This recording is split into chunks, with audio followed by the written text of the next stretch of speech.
আজকে আমরা রান্না করব বিরিয়ানি অন্যরকম একদম ঘরোয়া পদ্ধতিতে।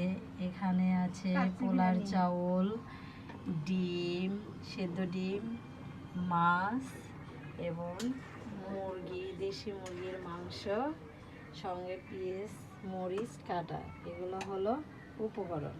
এর পরবর্তী ধাপ দেখবেন পরে। সুন্দরভাবে ডিমগুলো ভেজে নেব। এরপর সুন্দরভাবে মাছগুলো ভেজে নেব। এখন বিরিয়ানির জন্য মশলা উপকরণ সব কিছু দিয়ে দেব। এরপর মাংসও ভেজে নেব। এরপর পোলার চাউলগুলো দিয়ে দেব।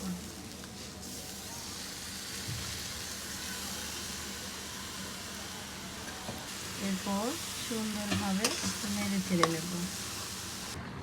কালার হয়ে এসেছে প্রায়। এখন পরিমাণ মতো পানি দিয়ে দেব।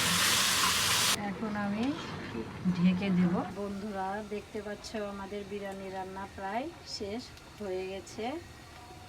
এর উপরে এখন উপকরণ দিয়ে দেব।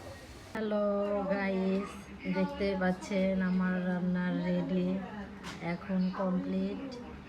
কেমন লাগছে দেখতে সবাই বলবেন, কমেন্টে জানাবেন।